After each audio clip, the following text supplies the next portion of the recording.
The Signal Oil program, The Whistler.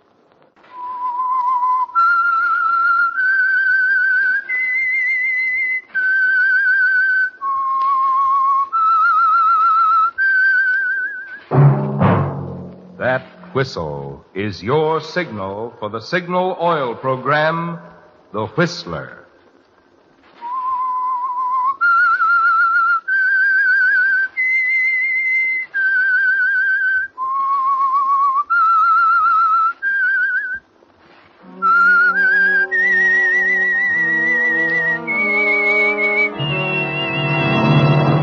I am the Whistler, and I know many things, for I walk by night.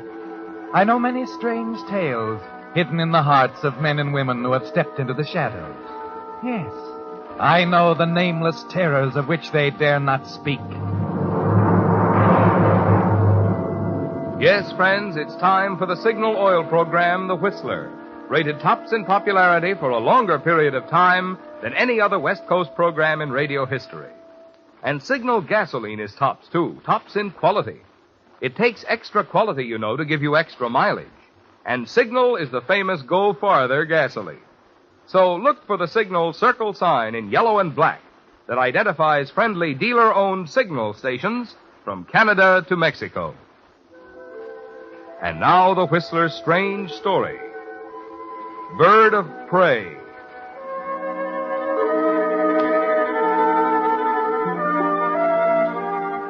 Eddie Smith was pleased, very pleased, and he congratulated himself, for the long trip from St. Louis to Havana was about to pay off.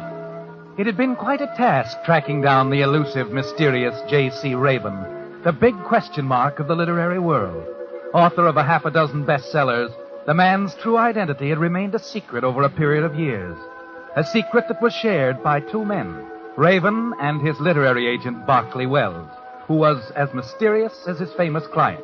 Of course, Eddie hadn't caught up with J.C. Raven, not yet. But he'd done the next best thing. He'd finally located Barclay Wells, who at the moment sat in a small, smoke-filled cafe on one of Havana's side streets sipping coffee, his eyes fastened on a slender, dark-haired beauty. Now, look, Mr. Wells, this story means a lot to me. It'll make a great magazine feature. Now, I'm willing to play along with your client's man of mystery routine, and I'll write the story any way you wish. But Mr. Wells. Huh? I'm very sorry, Mr. Smith. She is attractive, isn't she? Yeah, she? Yeah, the young lady in the floor show. Oh, yes. She reminds me of home and mother. Now, look, Mr. Wells, you and your client have built up a fine gimmick, the mystery angle, I mean, and I wouldn't want to hurt it. If you're worried that my story is going to... Mr. Smith, how did you find me? I own a Ouija board. Do you really? Oh, cut it out, Wells, cut it out. Now, listen, why don't you fix up an appointment for me to talk to this guy, Raven? Guy? Mr. Smith, has it ever occurred to you that J.C. Raven might be a woman? Sure. I've kicked the idea around, but I won't buy it. Now, take that last novel, Undertow. Could a dame have written it? Undertow? Oh, yes. It's a fine book. Yeah, and from what I read in the trades, it's going to be a terrific movie. And I also read that Imperial Studios are paging your boy and waiving a big fat contract if he'll come out of hiding. Very true. We're not interested. We? My client isn't interested. By the way, Mr. Wells, what are you doing down here in Havana anyway? Business? Yes. It's business, of course. Oh, yeah, sure. All the literary agents hang out in Havana. There's nothing to keep an agent in New York, Philadelphia, Boston. Nothing at all. What are you driving at, Mr. Smith? Oh, nothing. But, wouldn't it be funny if you turned out to be J.C. Raven? I? Oh, no, really. I'll tell you what. Suppose you drop around to my apartment tomorrow afternoon. We'll have another little chat, eh? I live in... Yeah, 36 Plaza del Norte, third floor front. Say around, too? Well, do you mind if I walk along with you to the door? Why should I? Come right along, Mr. Smith.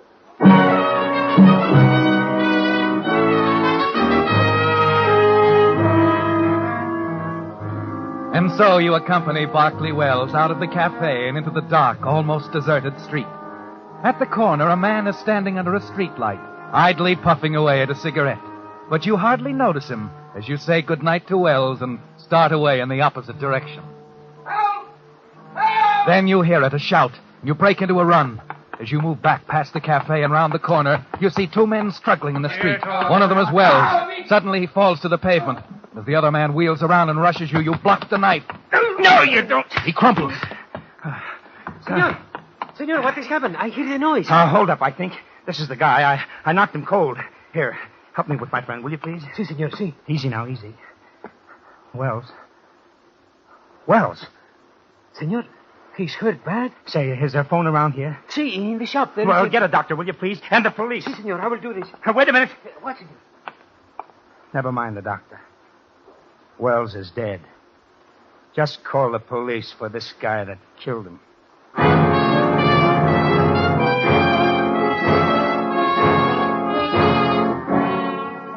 You watch the man disappear into the shop to call the police. Then you turn and stare at the lifeless form of Barclay Wells. Or was he really J.C. Raven? There's one way to find out, Eddie.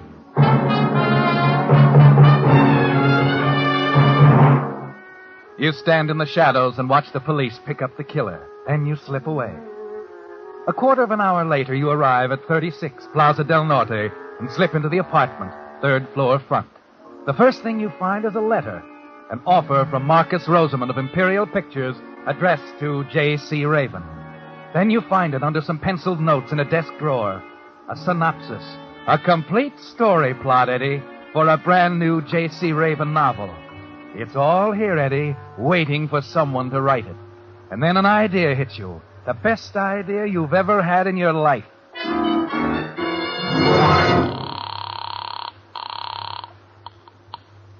On American Airways? When's the next plane leaving for Miami? 4 o'clock, senor. Well, that'll do. And I'd also like to arrange for a reservation out of Miami. Muy bien, senor. Where to, please? Going west. Los Angeles.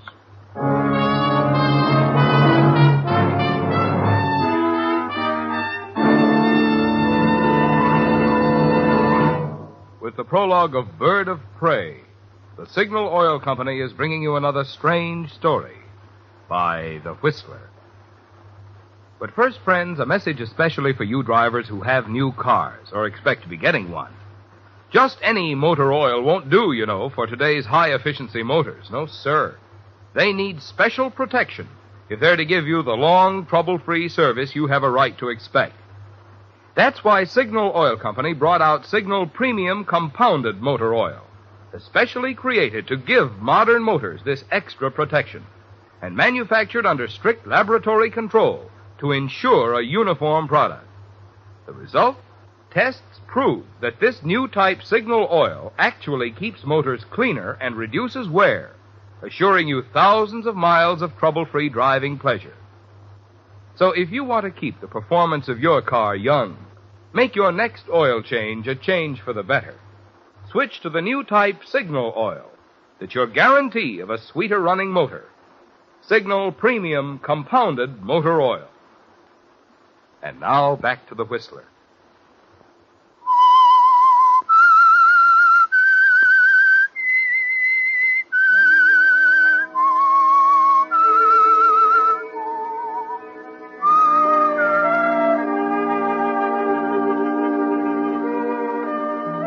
So, Eddie, you're on your way to Hollywood, secure in the belief that J.C. Raven, the literary man of mystery, died on a quiet street in Havana. As your plane heads westward, New Orleans, Houston, El Paso, you go over your plan, carefully, over and over again. You can't miss, can you, Eddie?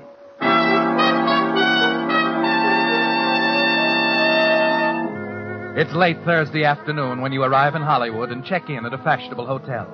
Early the next morning, you walk into the offices of Imperial Studios.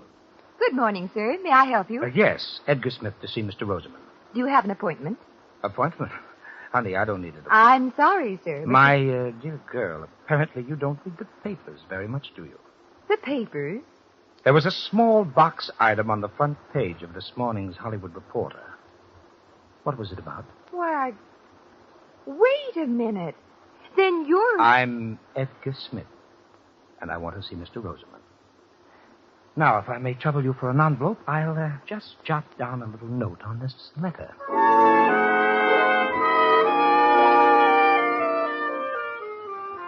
Yes, Eddie, she got it. All you have to do is insist that your name is Edgar Smith. And there's certainly nothing wrong with that, is there? You are Edgar Smith. You'd give anything to see the expression of Rosamond's face when he reads the few words you scrawled on the letter. The same letter he'd sent to Barclay Wells, the one you picked up off his desk in Havana the night he was killed. Yes, it'll be a pleasant surprise for Mr. Rosamond. Come in, Mr. Smith. Come in. Thank you. Florence, tell everybody to go away. I don't want to be interrupted. Go. Yes, sir. Mr. Raven, let me look at you. Just as I pictured you. I cannot tell you what a pleasure. I'm indeed delighted. Here. Sit down. Well, thanks, Mr. Rosamond. So you are J.C. Raven. J.C. Smith. Edgar Smith. I beg your pardon? Oh, of course, Edgar Smith. I'm afraid I must insist on that. Of course, Mr. Smith. I'm glad you didn't make it John Smith. I had nothing to do with it, believe me. Edgar Smith, wonderful. But now that you're coming to work with us, you are coming to work for Imperial, no? If the terms are right. Terms. You write your own contract. Anything you want, we'll that is, within reason, of course, Mr. Raven. Smith. Edgar Smith. Excuse me. I can't impress this on you too strongly, Mr. Rosamond. I'm Edgar Smith, you understand? Yes. On the contract around the studios, Smith. Edgar Smith. And no publicity on J.C. Raven.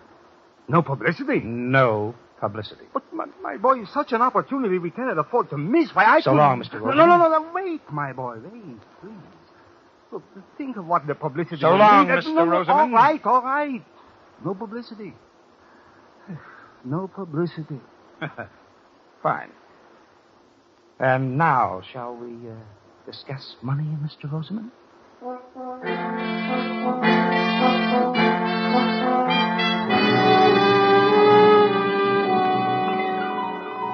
When you leave Rosamond's office an hour later, you congratulate yourself again. Yes, you're in now, Eddie. It's a big step from freelance writing to a movie contract. You've cleared the first hurdle. The rest of the way will be easy. The next day, you settle the matter of the contract with Rosamond over lunch at the Brown Derby. Then there are a few other details that Rosamond handles personally, like your new office and secretary. On Wednesday morning, you meet Miss Corby, your new assistant. Small, slender, mousy, with large brown eyes, a pale, thin face, dull blonde hair trimmed close to the head. Mr. Smith, you can take my word for it. She is the finest girl in the building. Knows the industry better than I do. Oh, I wouldn't say that, Mr. Rosamond. A jewel, Mr. Smith, a veritable jewel. She'll be a great help. With her, you'll turn out some great stories for Imperial. With Veronica, he's a genius. Take my word for it. I'm sure he is, Mr. Rosamond. Mr. Smith, take my advice and listen to Veronica. She'll save you a lot of time and trouble. Take Slauson, Perry, Hegstrom, the other writers. She taught them everything they know about pictures. A jewel. You listen to her. Well, thanks, Mr. Rosamond. I'm sure we'll get along. Well, shall we go, Miss Corby?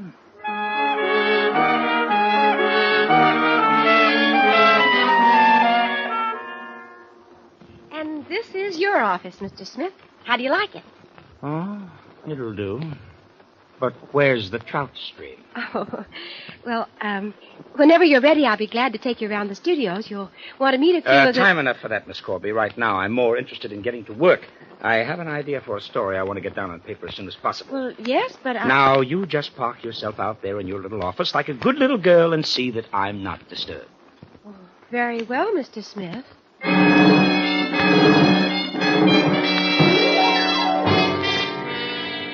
And so you get to work on your first story for Imperial Studios, the Raven original you picked up in Havana.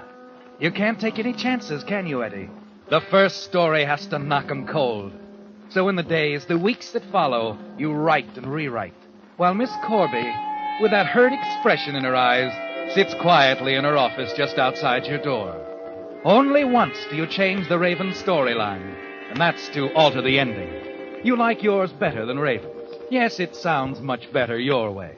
Finally, you turn the script over to Miss Corby. Well, there you are, Miss Corby. Now, if you'll retype this for me. Yes, Mr. Smith. And when you're finished, put a copy on my desk and send one around to Rosamond. If you want me for anything, I'll be home sleeping the clock around. Okay? Very well. Oh, come on. Cheer up, sweetheart. I leave the script to your tender mercies and to Rosamond's.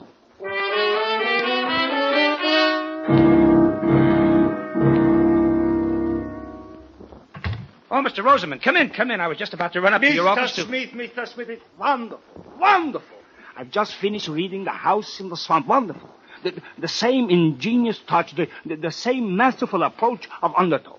Better than Undertow. Well, thanks, Mr. Rosamond. There are a few technical matters, but Veronica can help you out. But the storyline, wonderful. Mr. Smith, Eddie, you know something? What's that, Mr. Rosamond? For a little while, I was not sure. As I read your story, I was a little afraid. Afraid? Oh, ridiculous, of course. I should have known. Forget it. Oh, no. What do you mean? Well, halfway through the story, I saw the ending. I was a little afraid it would turn out that way. It was the way our $100 a week writers would end it, but no. The way you handled it, my boy, wonderful. A complete twist. The touch of a master. Well, you really like the way I paid it off, huh? I can see it now. That scene between the old man and the little girl at the edge of the swamp. What? The old man and the little... Yes. The confession. Beautifully written. Oh, wait a minute. You mean that's the way the... What's the matter, Eddie? Oh, nothing, Mr. Rosamond. Nothing.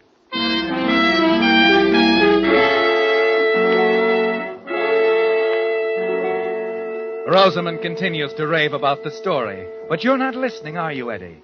1,001 thoughts, confused thoughts are racing through your mind. The minute Rosamond leaves, you pick up the script and thumb through the neatly typed pages. This isn't the way you finished the story, is it, Eddie? No. This is the original ending, the way J.C. Raven had written it. Corby! Yes, Mr. Smith. Come in here. What is it, Mr. Smith? This story. What happened to it? Who changed it? I did. You did? Well, I felt sure Mr. Rosamond wouldn't like it the way you ended the story, so I changed it. Oh, I see. I wanted you to make good on the first story after the risks you've taken. Risks? What do you mean? You told Mr. Rosamond you were J.C. Raven, and... How did you... Well, he didn't mean to give it away. It sort of slipped out. And I won't tell anyone, Mr. Smith. I won't tell anyone you're not J.C. Raven. Keep talking, sweetheart. You couldn't be J.C. Raven. Then who is? I am. What? You're wondering about Berkeley Wells, aren't you? I could use a few answers. You remember the day you came here? Mr. Rosamond mentioned several writers I'd worked with. Hegstrom, Slauson. Berkeley Wells worked here, too. He was a fine person. Kind and thoughtful. He didn't treat me like the others. When I was with him, I felt like I belonged. I was somebody, not just part of the office furniture. I guess he's the only man who ever paid any attention to me. The only man who ever knew I existed. Sorry. His speech. About Wells. Well, you see, I've always wanted to write. And at the start, well, I'm afraid publishers weren't impressed. And then I hit on the idea of creating the mystery author. And somebody had to front for you, so you picked Wells. Well, yes, he was the only man I could trust. I sent him stories, outlines. We worked on the Raven novels together. I see. So that's that. Miss Corby. Veronica. Yes? About J.C. Raven. Where do we stand right now? We could go on just as we have been. You'd help me? Yes. You're sure you want it this way? I'd like to keep it this way. Very much, Eddie. You know something, sweetheart? We're going to get along fine. Just fine.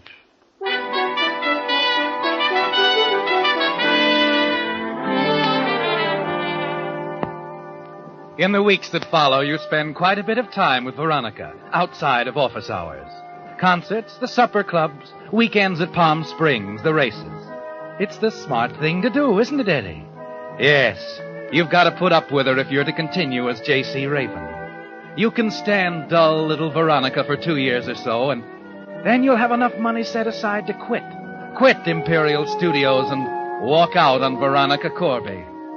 So your plan rolls along smoothly until that Saturday, the day you're taking her for a drive. You sit in the living room waiting for Veronica to finish dressing when the phone rings. Hello. This is Lieutenant Driscoll, Los Angeles Police. I'd like to speak with Miss Corby. Veronica Corby. Hello? I'm sorry she's not in. Oh. When do you expect her? It's hard to say. Who was that, Eddie? Oh, what? I said, who was that? Oh, the wrong number, darling. I couldn't understand what the guy was talking about. Oh, well, I'm ready. Shall we go?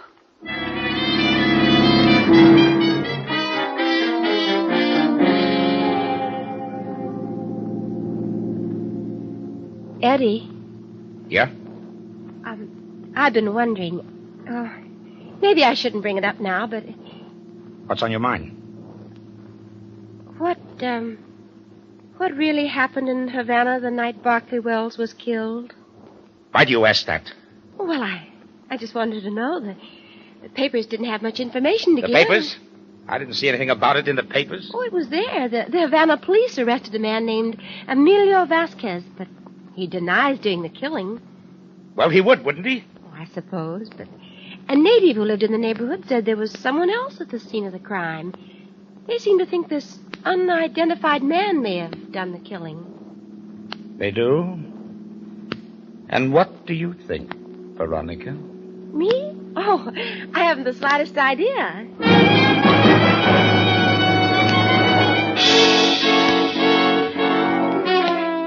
It all begins to add up now, doesn't it, Eddie? Veronica's been stringing you right along, keeping you around until she can turn you over to the police for a crime you didn't commit. She must have been in love with Wells, and now she thinks you killed him. You had the motive. She'd tell them how you came to Imperial Studios posing as J.C. Raven. She'll tell them you broke into Raven's apartment, stole the letter, the storyline. And if Vasquez sticks to his story, he'll get away with it, and you'll hang.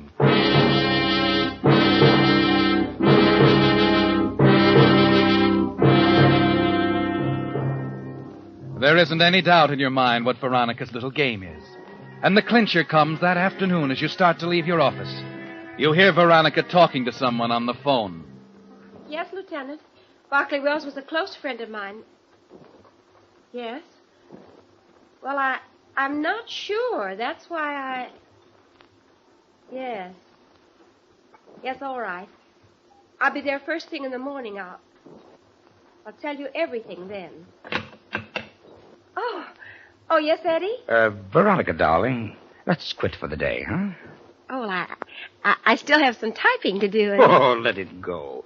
Look, why don't we run up to the Sunset Strip for a couple of drinks and an early dinner, huh? Oh, all right, Eddie.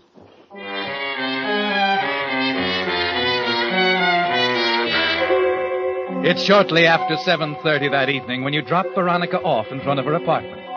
After you say goodnight and watch Veronica go up the steps, you drive around the block and slip into the darkened alley running along the back of the apartment building. A few minutes later, you hurry into the rear entrance and dash up the stairs. You've got to silence Veronica before she gets a chance to talk with a police lieutenant. Why, Eddie? Aren't you going to ask me in? Oh, yes. Come in. Is something the matter? You're a smart cookie. Don't you know? Oh, what are you talking about? Oh, Eddie, let go. You're hurting me. Oh, Eddie, what are you doing? I'm going to kill you, Veronica.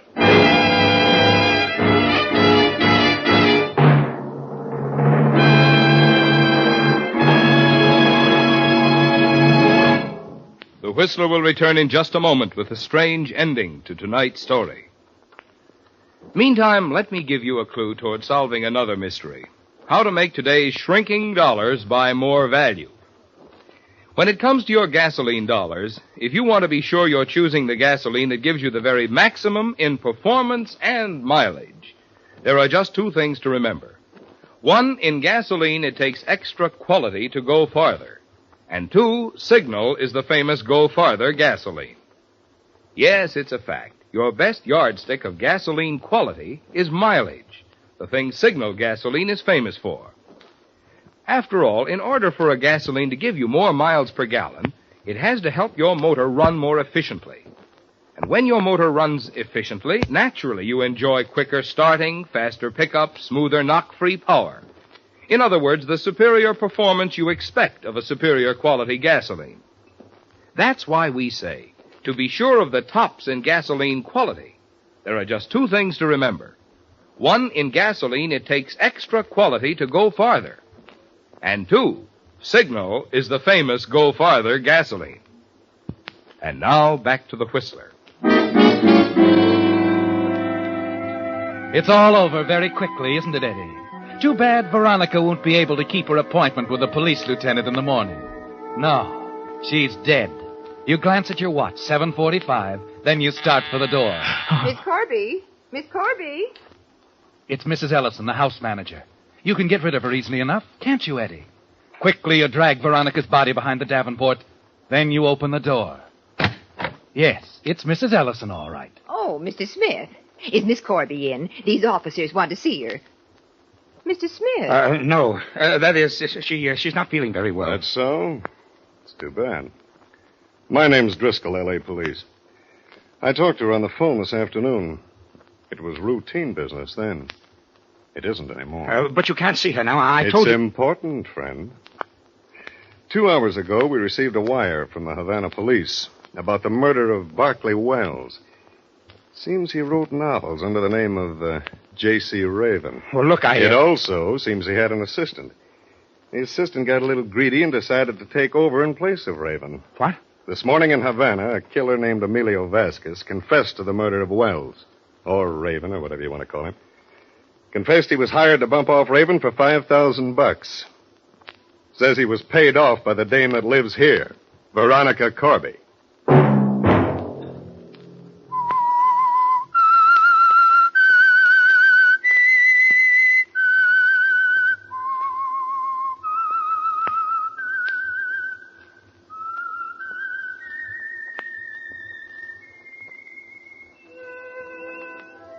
Let that whistle be your signal for the Signal Oil program, The Whistler, each Wednesday night at this same time. Brought to you by the Signal Oil Company, marketers of Signal gasoline and motor oil, and fine quality automotive accessories. Signal has asked me to remind you, to get the most driving pleasure, drive at sensible speeds, be courteous, and obey traffic regulations. It may save a life, possibly your own. Featured in tonight's story were Wally Mayer and Sarah Selby. The Whistler was produced by George W. Allen with story by George and Gertrude Fass and music by Wilbur Hatch, and was transmitted to our troops overseas by the Armed Forces Radio Service. Next Wednesday, for a full hour of mystery over most of these stations, tune in a half hour earlier. Enjoy The Saint as well as The Whistler. This is Marvin Miller speaking. This is CBS, the Columbia Broadcasting System.